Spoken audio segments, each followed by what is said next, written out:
오늘부터 다음 8월 말까지 시리즈로 해서 이사야서를 가지고 은혜를 나누기를 원합니다. 그래서 이사야서의 영성이 오늘 우리 가운데 임하는 은혜가 있기를 축복합니다. 이사야는 예언자인데 예언이라는 것이 무엇인가 여러분들 어떻게 생각하실지 궁금하네요.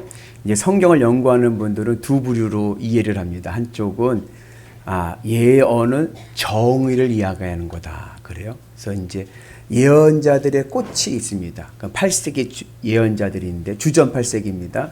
이사야, 미가, 아모스, 호세아 이 네 명의 예언자들을 예언자의 꽃이라고 얘기하는데 이 주전 8세기 예언자들이 말씀하는 메시지의 핵심이 뭐냐면 정의입니다. 정의. 사회 정의. 사회 부패에 대한 정의를 이야기합니다. 그래서 이제 한쪽에서는 예언이라고 하는 것은 성경에서 말씀하는 예언은 정의다. 이제 이렇게 이야기를 하고 또 한쪽에서는 아니다. 그냥 말 그대로 예언하면 뭐요? 미래에 있을 이야기, 장차 이루어질 이야기에 대한 말이다. 그래서 예언, 미래의 이야기다 이야기합니다. 그런데 사실 성경에서 말씀하는 본래 의미, 언어적인 의미는 맡겨진 말씀입니다. 맡겨진 말씀. 우리 잠깐 볼까요? 그래서 미래에 이야기하는 미리 예자가 아니라 예금하시죠? 여러분 돈 은행에 예금하세요? 그 예자입니다. 맡길 예자.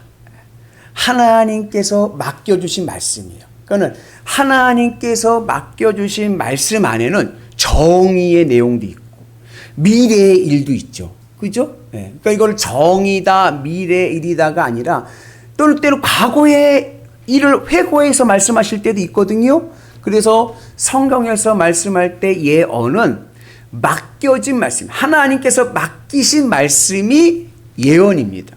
그러니까 예언자는 하나님께서 맡겨주신 말씀을 전하는 자예요. 그래서 히브리어로 예언자를 나비라고 그래요. 나비.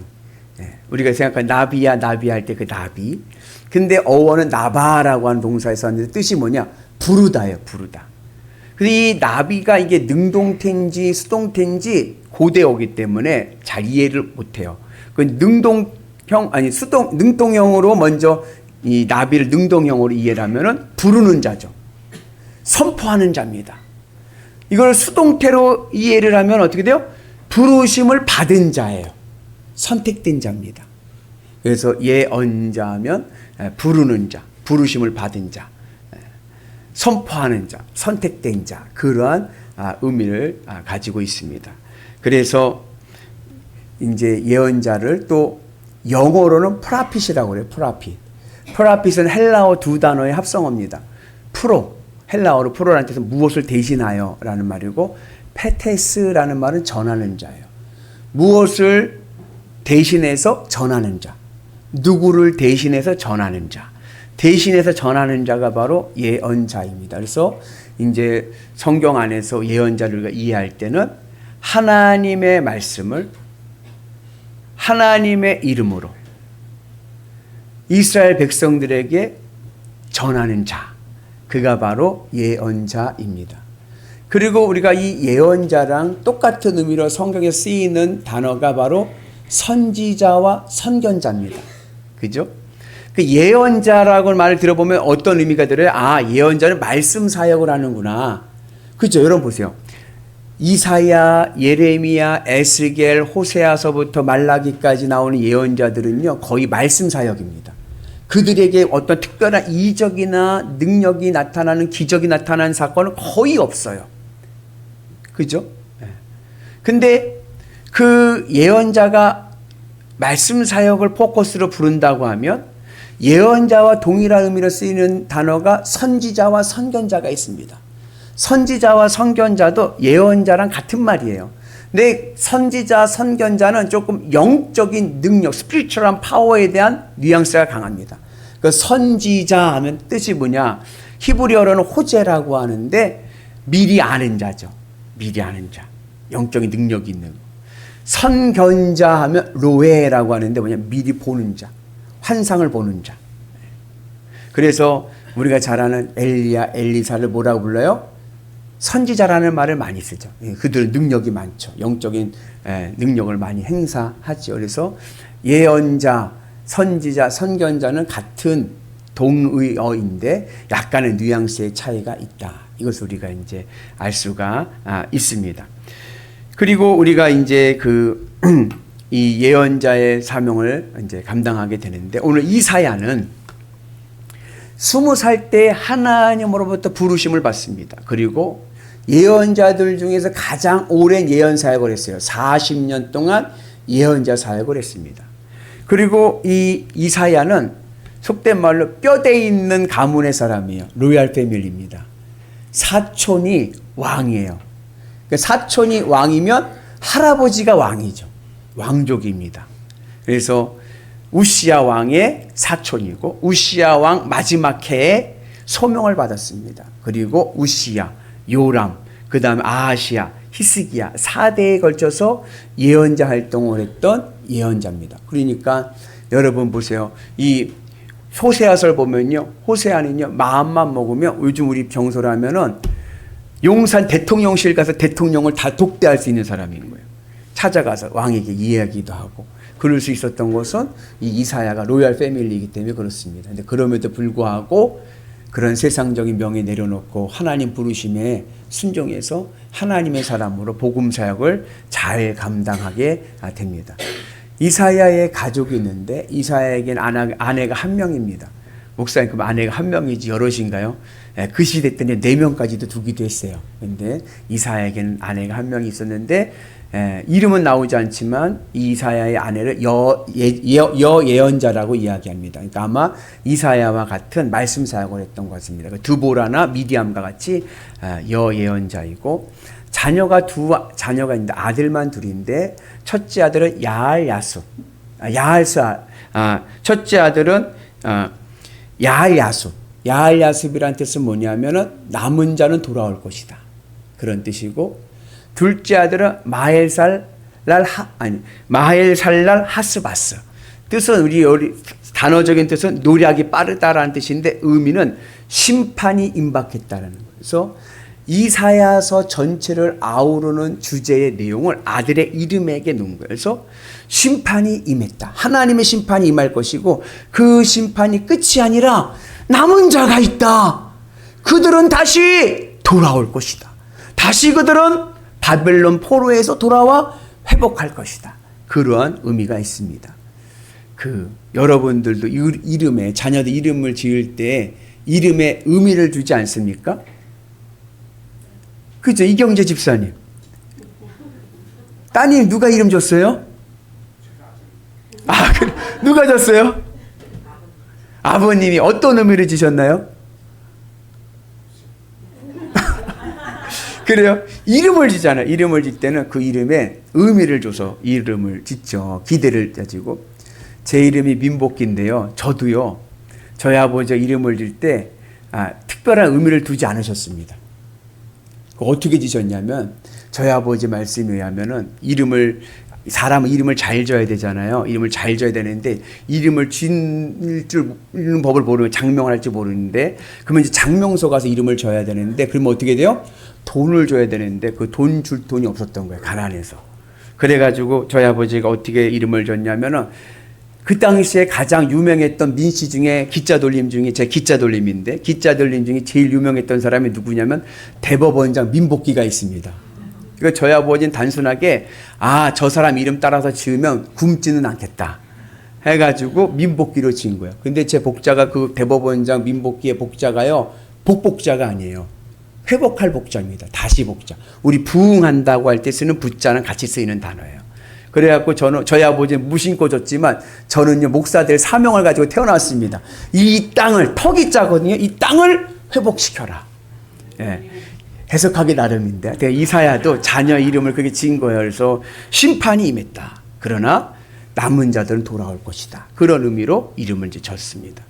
그리고 이사야가 그렇게 40년 예언자 사역을 감당하고 노년에 순교를 당합니다. 어떻게 순교를 당하냐면, 히스기야 왕 다음에 아들이 왕이 됐는데, 이 왕이 므낫세라고 하는 이스라엘 역사상 가장 악한 왕이에요. 그러니까 이 사람은 그냥 아수르가 하자는 대로 다 나라를 다 팔아먹는 매국노 같은 왕인 거예요. 신앙이고 뭐가 없어요. 그냥 자기 배만 배부르면 되는 거예요. 백성들이 죽든지 말든지 상관없어요. 막 폭군이에요, 폭군.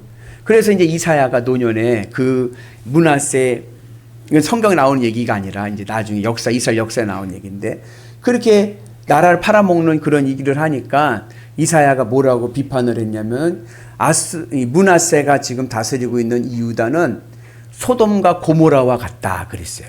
소돔과 고모라 아시죠? 타락해서 멸망한 도시 아닙니까? 그러니까 그 말을 들은 므낫세 왕이 확 열이 받은 거예요. 열이 받아가지고 어떻게 했냐면 이 이사야를 톱으로 쓸어 죽였습니다. 두동강이 내버린 몸을 그냥 톱으로 쓸어서. 그래서 히스기야에 보면 톱으로 쓸려 순교한 자가 있다 하지 않습니까? 그게 이사야를 얘기하는 거예요. 이사야서는 총 몇 장으로 됐는지 아시나요? 66장으로 됐어요. 우리가 가지고 있는 성경책이 몇 권이죠? 66권. 야, 어떻게 이렇게 절묘하게 맞을까? 근데 이사야서는 내용적으로 딱 둘로 나눠집니다.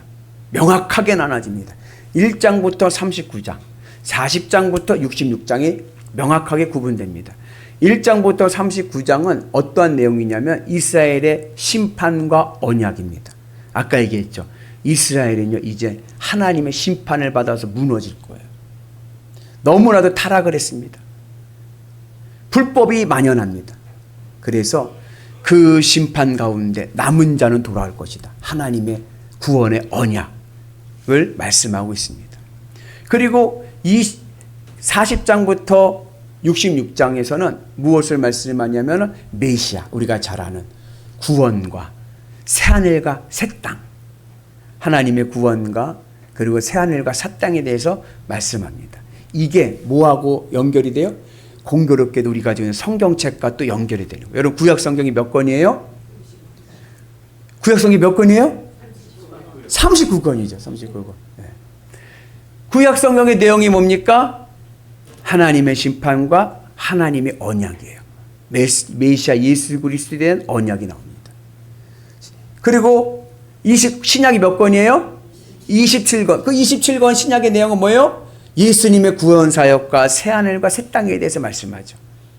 이사야서가 1장부터 39장이 심판과 언약, 그리고 40장부터 66장, 27장이 바로 하나님의 구원과 새하늘과 새 땅에 대한 회복을 말씀합니다. 그래서 이사야서가 가지고 있는 닉네임이 있습니다. 그것은 뭐냐면 성경 안에 작은 성경. 그래서 이 이사야서는 66장 안에는 성경이 말씀하고 있는 내용들이 웬만한 것들은 다 함축되어 들어져 있는 아주 중요한 성경책입니다. 그리고 공교롭게도 여러분 보세요. 덮었다가 딱 중간에 핀다고 피면 거의 이사야서 아니면 시편입니다. 이사야 성경의 중간에 위치하기도 있습니다. 근데 우리가 이 이사야의 신앙을 같이 은혜를 나누기를 원하는데, 이사야 예언자 이사야를 이해하기 위해서, 이사야의 신앙을 이해하기 위해서는 이사야에게 있었던 세 번의 역사적인 사건의 배경을 우리가 이해를 해야 됩니다. 이사야가 주전 740년에 예언자 소명을 받고 5년 뒤에 얼마 되지 않았을 때 무슨 일이 있었냐면, 이스라엘 역사에서 이스라엘에게는 이제 북왕국 이스라엘과 남유다가 나눠져 있지 않습니까? 이사야는 남유다 사람이에요. 이남 사람이에요. 근데 그 시대 때 무슨 일이 있었냐면, 원래 이 팔레스타인 가나안 땅에는 남유다와 북이스라엘 외에 다른 작은 나라들이 있었어요. 우리가 잘 아는 아람, 모압, 암몬, 에돔 이런 주변에 있는 나라들이 있지 않습니까? 그런 나라들이 있었는데 이 나라들은 길목입니다. 밑에 나일강, 이집트 문명 있지 않습니까? 나일강을 비롯한 이집트와 그 다음 메소포타미아, 티그리스와 유프라테스 강을 중심으로 했던 이 중동의 다리 역할을 하는 겁니다. 일본이 중국을 가려면 우리나라를 지나가야 되고, 중국이 일본을 가려면 우리나라를 지나가듯이 그런 길목인 거예요. 다른 길은 없습니다. 왜냐하면 다 사막이니까. 그런데 이 팔레스타인이 가나안 땅에 있는 이 나라들에게는 전통적인 형님 나라가 있습니다. 그게 어디냐면 이집트예요. 애굽. 우리 민족도 늘 형님 나라가 있었습니다. 어딘지 아시나요? 중국이죠. 늘 형님 나라 중국. 그래가지고 이 팔레스타인에 있던 나라들은 늘 애굽의 영향을 받았어요. 그래서 솔로몬이 나라를 세우고 나라를 부강하게 할 때 나라의 체제를 이집트 체제를 받아와서 쓴 겁니다. 그래서 솔로몬은 자녀 르호보암과 그 젊은 애들 세대들을 다 이집트로 유학을 보냈죠. 이집트에 그걸 배워가지고 와서 이제 적용을 하게 된 거죠. 그런데 그러한 가운데서 있었는데 이 이사야 시대 때 무슨 일이 있었냐면 저 중동 지역에 신흥 국가가 확 크고 있는 거예요. 그리고 제국이 되었습니다. 제국이란 말은 나라들을 차지하기 시작했다는 거예요. 다른 나라들을 점령하기 시작했다는 겁니다. 그 나라가 어떠한 나라냐면 아수르입니다. 아수르라고 하는 신흥 국가가 확 컸는데 갑자기 큰 거예요. 갑자기 확 커가지고 나라들을 점령해 가고 있습니다. 근데 이 아수르의 궁극적인 목표는 세계 제패인데 그 당시 중동 지역에서 세계 제패는 어디를 제패해야 되냐면은 애굽을 제패해야 세계 제패가 되는 거예요. 근데 이 애굽을 제패하려고 그러면은 어디를 길목을 건너와야 돼요? 팔레스타인 가나안 땅을 길목을 건너와야 되잖아요. 그러니까 이 애굽의 입장에서도 이 아수르가 막 부흥해가지고 힘을 키워가지고 막 나라를 점령하는 것에 부담을 느끼니까 어떻게 했냐면 그 교두보 이 팔레스타인에 있는 나라들 약속 조그만 나라들에게 우리가 군사를 지원할 테니까 너희들이 아수르를 쳐버려라 그렇게 얘기를 한 거예요. 그때만 해도 이 형님 나라고 애굽은 몇천 년 동안 아브라함 때부터 무너지지 않았던 나라니까 당연히 오케이 해가지고 이 팔레스타인에 있던 가나안 땅에 있던 약속 작은 나라들이 연합 공동체를 동맹을 맺어서 아수르를 치러 가려고 하는데 이 남유다가 말을 안 듣네. 근데 남유다가 어디에 있냐면은 이 애굽과 바로 붙어 있거든요. 그러니까 애굽으로부터 군사적인 지원을 받으려고 하면 어디를 지나와야 돼요? 군사가 남유다를 지나야 이북으로 올라오는데 이 남유다가 아하스 왕이 말을 듣지 않는 거예요. 아하스 왕은 판단은 뭐냐? 이제 애굽은 늙은 호랑이다. 입 빠진 호랑이다. 앞으로 대세는 아수르다. 그러니 우리는 아수르를 의지해야 된다. 그 생각을 가지고 있는 거예요. 아주 머리가 좋죠. 국제 정세를 빨리 읽은 거죠. 그러니까 어떠한 일이 생겼냐면 이 에브라임은 북이스라엘 땅을 얘기하는 거예요. 시리아는 그 주변에 위에 아람, 지금은 터키 그 지역이죠. 그 주변에 있는 나라들이 가만히 보니까는 이렇게 전쟁을 하다가는 우리가 이길 수가 없으니까 먼저 누구부터 치자? 뒤에 있는 남유다부터 쳐야겠다. 그래야 애굽으로부터 물자가 잘 오잖아요.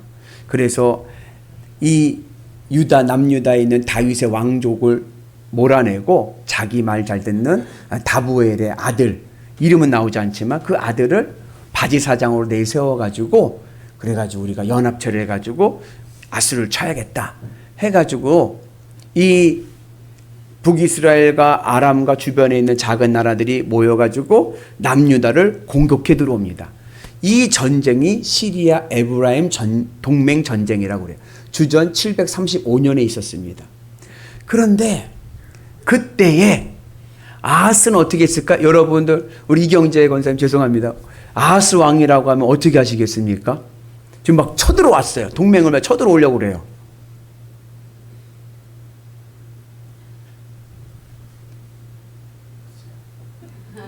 난감하죠. 네. 그때 아하스 왕이 어떻게 했냐면은 우리 옛날에 삼국시대와 비슷해요. 고구려와 백제가 신라 연합해가지고 신라 치러 오니까 신라가 어떻게 했어요? 당나라이다.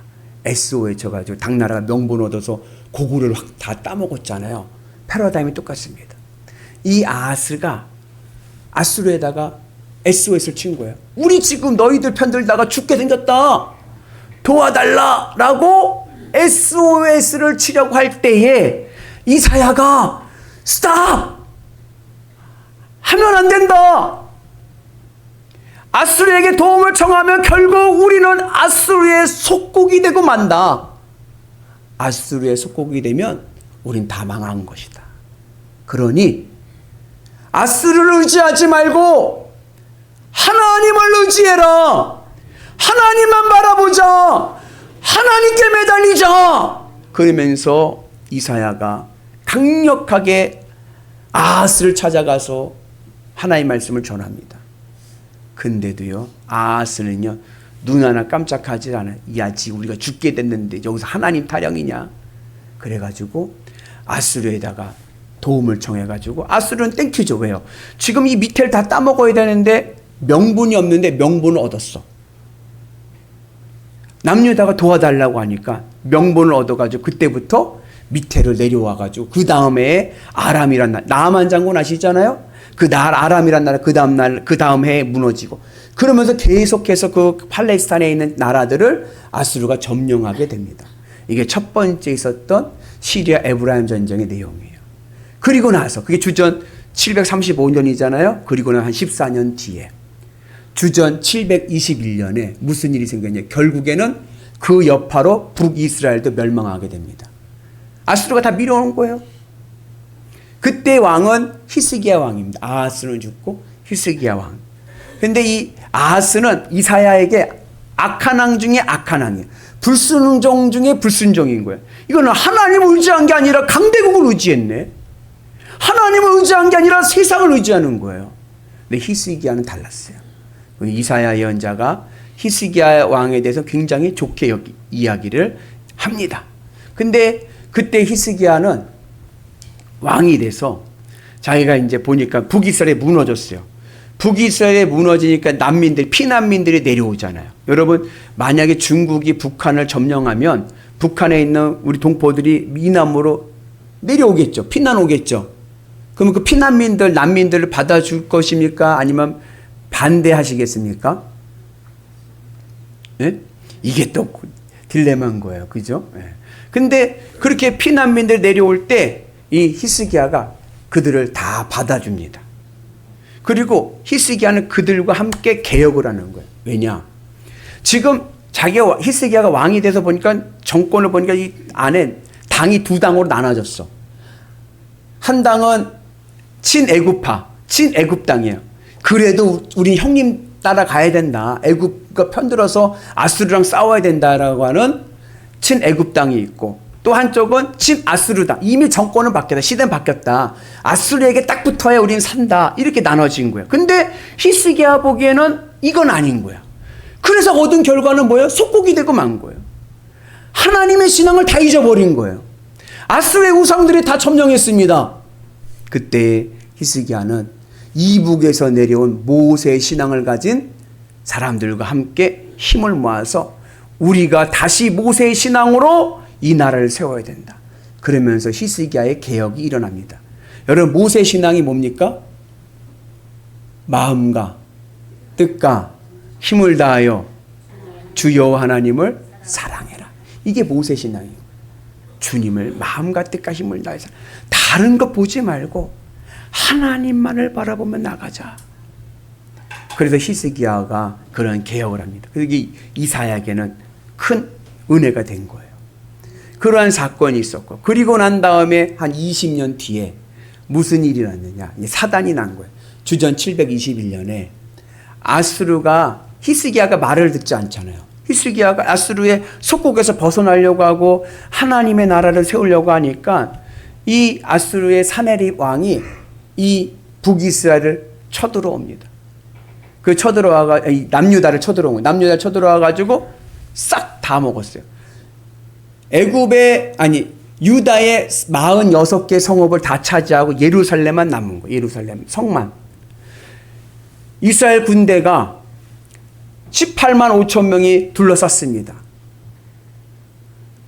그때 사네립이 이제 항복하라고 그러죠. 항복하면 목숨만은 살려주겠다. 항복해라. 그러면서 조서를 보내죠. 그때에 이 히스기야가 그 조서를 받고 항복한 것이 아니라 하나님의 제단에 나와서 내려놓고 하나님 앞에 간절히 기도하는 거예요. 하나님의 백성을 지켜주셔야 하나님의 이름이 세상에 알려집니다. 하나님의 영광을 위해서 하나님만을 바라보면서 하나님 앞에 간절히 기도합니다. 그리고 하나님의 구원을 경험하게 됩니다. 철야 기도를 한 거예요. 그러면서 그 다음날 아침에 일어나서 나가보니 아스르 군대 18만 5천 명이 싹 진멸당하고 막 그 밤새 하나님께서 천사를 보내셔서 그들을 다 치셨습니다. 그래서 다 죽고 사내림은 도망갔거든요. 도망갔는데 그곳에 암살당해서 죽고 맙니다. 그 하나님의 구원의 은혜의 사건을 경험하면서 이사야서를 통해서 우리에게 선포합니다. 그것은 뭐냐? 두려워하지 말고 놀라지도 말고 주 여호와 하나님만을 의지해라. 하나님만을 바라봐라. 하나님께서 우리를 구원하신다. 여러분, 이사야라는 이름의 뜻이 뭐냐? 하나님이 구원이십니다. 그 뜻인 거예요. 우리 같이 말씀 봅니다.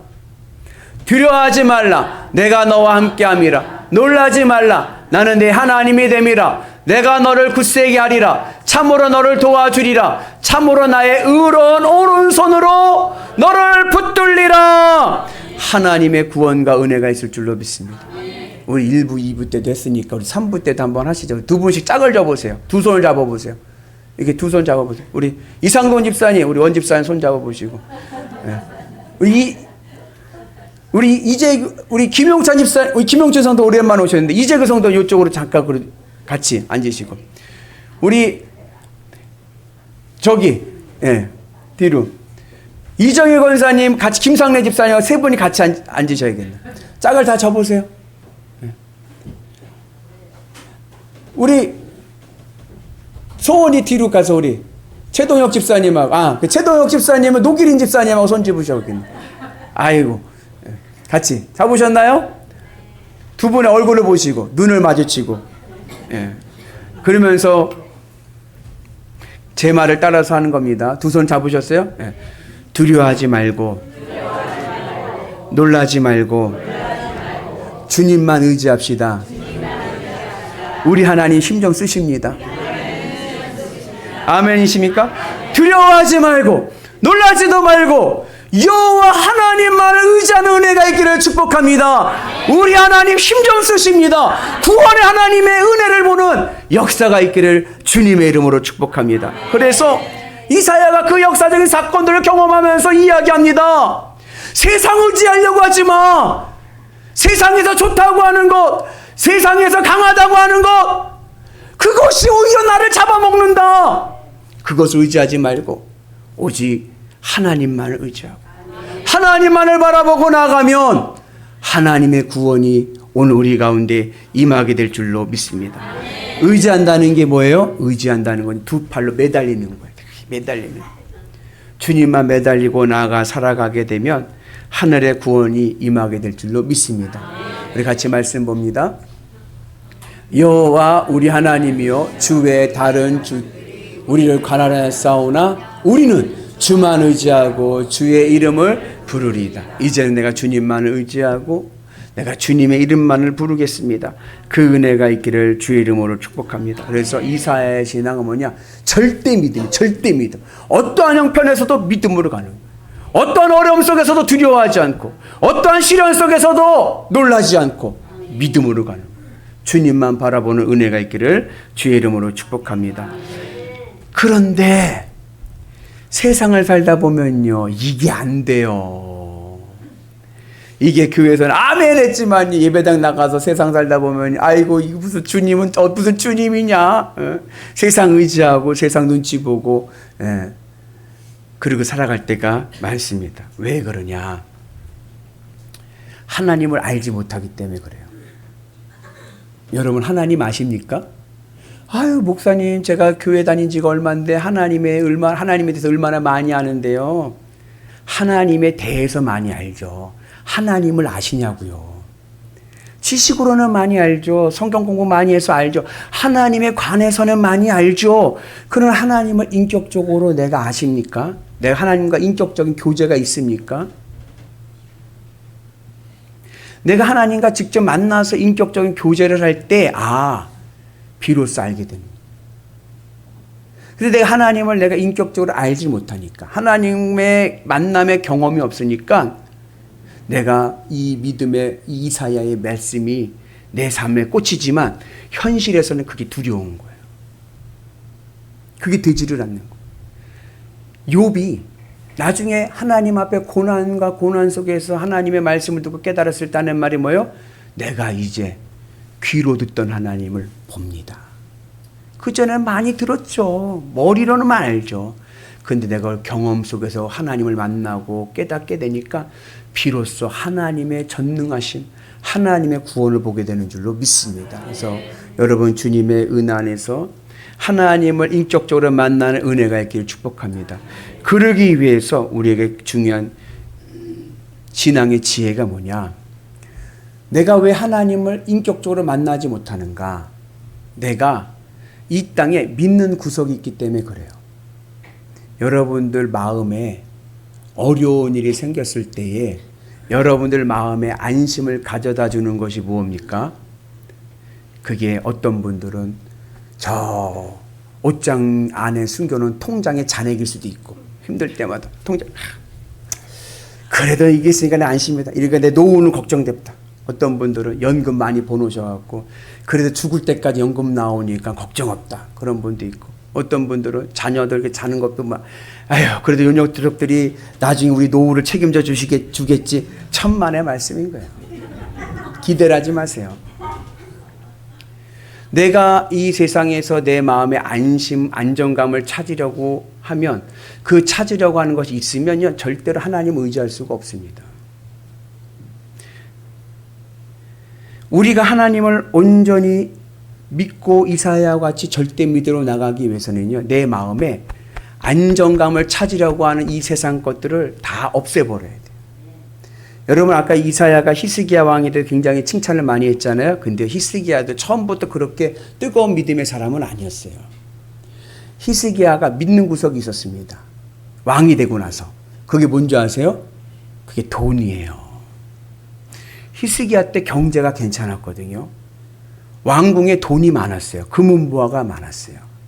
그 히스기야가 자기가 나름대로 아수르의 속국으로부터 벗어나려고 독립을 하려고 이렇게 노력을 하다 보니까는 이제 아수르가 알죠. 이게 삐딱하게 나가네. 이게 좀 삐딱하네. 그럼 어떻게 해요? 손 좀 봐야지. 하고 아수르가 군대를 이끌고 1차 침공을 했습니다. 먼저 그 전에 1차 침공을 했을 때 그 1차 침공을 히스기야가 뭐로 막았느냐? 돈으로 막았어요. 합의를 본 겁니다. 때리지 마세요. 돈 드릴게. 얼마면 되겠어요? 여러분, 세상에 돈으로 안 되는 게 있습니까? 돈으로 다 되죠, 이 세상은. 어떤 분이 그런 말도 하더라고요. 연애는 사랑하는 사람과 하고 결혼은 누구랑 해라? 돈 많은, 아니, 어떻게 다 아시네. 돈 많은 남자와 결혼해라. 그러더라고요. 현실이니까. 히스기야가 그랬어요. 그래가지고 돈으로 합의를 본 거예요. 돈으로 합의를 보려니까 세상이 어때요? 다 뺏어가죠. 아마 히스기야가 돈으로 합의 보려고 할 때 그렇게까지 다 뺏어갈 줄 몰랐어. 아예 싹 다 뺏어가지고 왕궁에 있는 금은보화를 싹 다 가져가고요. 그것만 가지고 간 게 아니라요. 성전에 있는 이 장식하고 있던 금 장식들 있잖아요. 싹 다 베껴갔어요. 그래서 교회 성전에 있는 성물까지 싹 뺏어간 거예요. 돈 되는 건 다 가져간 거예요. 그렇게 해서 1차 침공을 막았습니다. 그러면서 히스기야가 깨달은 게 있어요. 이제 나는 믿는 구석이 없어진 거예요. 그전에는 돈을 믿었는데 돈이 빵꾸가 났어. 제로가 돼버렸어. 그러니까 이제 믿을 구석은 뭐밖에 없어요? 하나님밖에 없는 거예요. 그러한 경험 속에서 히스기야가 이제 내가 하나님만 의지하겠다. 그 믿음을 가지고 신앙개혁을 운동을 하다 보니까 이번에 뭐야? 아수르가 또 쳐들어온 거예요. 그때는 어떻게 돼요? 이때는 아무것도 없어요. 줄 것도 없고, 뭐 타협할 것도 없고, 오직 나의 구원은 여호와 하나님께만 있는 거예요. 그래서 예루살렘 성이 포위됐을 때 하나님만을 바라보고 그리고 하나님 앞에 부르짖어 기도함을 통하여 하늘의 구원을 보게 된 줄로 믿습니다. 오늘 우리에게도 오늘 이 시간에 여러분들 마음에 내 마음에 가지고 있는 안정감을 가지고 했던 것 이제는 바꾸십시오. 그게 통장이 아니라 예수 그리스도가 되기를 축복합니다. 그것이 연금이 아니라 예수 그리스도가 되기를 축복합니다. 이것이 자녀가 아니라 예수 그리스도가 되기를 주님의 이름으로 축복합니다. 그래서 내 인생의 마지막 보로 예수님만 계시면 나는 잊어버린 것 아무것도 없다. 내 인생의 본전은 예수 그리스도. 주님의 은혜 안에서 믿음으로 가는 은혜가 있기를 주의 이름으로 축복합니다. 이것이 어떻게 가능합니까? 주님의 십자가를 붙잡아야 되는 거예요. 주님의 십자가에서 세상을 사랑하던 내 마음이 죽어야 되는 거예요. 예수님과 같이 죽고 내 마음이 이제는 주님으로 기쁘고 주님으로 만족하고 주님으로 위로를 받으면 오늘 내 인생에 하늘의 구원이 임하게 될 줄로 믿습니다. 어떤 어려움과 고난 가운데서도 믿음으로 승리하는 위대한 성도 되시기를 주의 이름으로 축복합니다. 내 인생 아직 끝나지 않았습니다. 아직 내 인생에 소망이 있습니다. 어려움과 힘든 역경이 올 때 두려워하지 마시고 놀라지 마시고 주님을 바라보는 은혜가 있기를 축복합니다. 하늘의 구원이 오늘 내 삶을 복되고 아름답게 할 줄로 믿습니다. 날마다 주님의 십자가 은혜 안에서 승리하시는 구원의 백성 되시기를 주의 이름으로 축복합니다.